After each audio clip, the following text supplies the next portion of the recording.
And in Ask the Quetzal, other spec experiment 6716 asks which Mexica codex we can trust. To answer, let's talk about the so-called Mexica codices, which we divide into pre-Hispanic and early colonial. Most of the originals were destroyed, and today we can only speak of at least 5 possible Mexica codices. Let me clarify, these are not the only ones, as several more were created during the colonial period, but they are the closest to the Mexica past. These are the Borbónicos, the Tonalamatl Ovin, the Codex Boturini, the Matricula de Tributos, and the Codex Mendoza. If we are looking for reliability, I consider the most trustworthy to be the Borbónicos and the Ovin. And why? Because both contain the 260-day calendar, although they both lack the first 2 pages. Yes, when analyzing the structure of the so-called Tonalpowali, these do match the 260-day count. Although, obviously, since this is the secret calendar, it is designed for counting and managing rituals. The Borbónicos also contain celebrations that would have been carried out, such as the new fire ceremony, which we see here. Obviously, it is harder to falsify the 260-day count, unlike the other codices that cover topics like tributes, such as the Matricula de Tributos, or the Mendoza and the Boturini, which apparently discuss historical events. And I say apparently because what we know today as history, they mix with events that we now call fictional with historical facts. Now, they all provide information that can be complemented, but they also contain that data that later contradicts itself.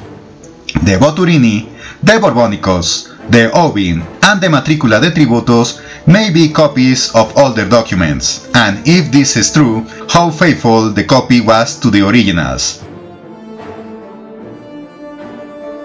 On the other hand, the Mendoza was made under Spanish rule, as it was even made on European paper and in the form of a book, not as a folding screen like the originals.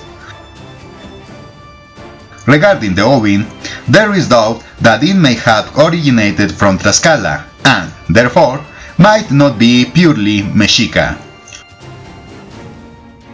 Other issues with the Boturini, as I explained in another video, are that if the Mexica themselves no longer remember where Aztlan was, it is difficult to know how much of the codex about their migration is true or made up. Besides the fact that there are events in it that we don't know whether they are legends or historical facts. Obviously, a hummingbird head cannot speak, unless someone has taken peyote. The codex also meets several important events. It does not mention anything about the birth of Huitzilopochtli in Coatepec and his battle here, despite the codex indicating the place. Nor does it mention that Tenochtitlan was founded in that year, even though it appears there, an event that the Codex Mendoza does mention. As for the Matricula de Tributos, besides the doubt about whether it is pre-Hispanic or not, it is not known if the document is complete, as unlike other in folding screen form, this one consists of loose pages. It has different painting styles, which indicates that it was made by several people, and since it is in loose pages, it is not known whether there were more or if it was a more physical than historical document. It might have been in loose pages to add more without disassembling the document, in the event of increasing or decreasing tributes or adding more tributary towns. The Codex Mendoza also has several important flaws. Even though it is more historical, it contains clear falsehoods. For instance, while the Mexica are represented as the masters of many places, the first Tlatoanis were actually tributaries of others. The victories narrated there thought they likely contributed to them, belonged to their masters, especially the Tepanecs.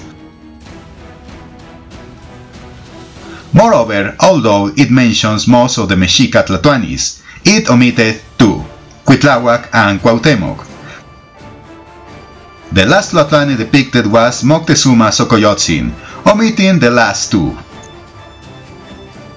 Unlike what is narrated in other lesser-known codices, where these two do appear, and even mention their deaths, one from smallpox, and the other by being hanged on a tree.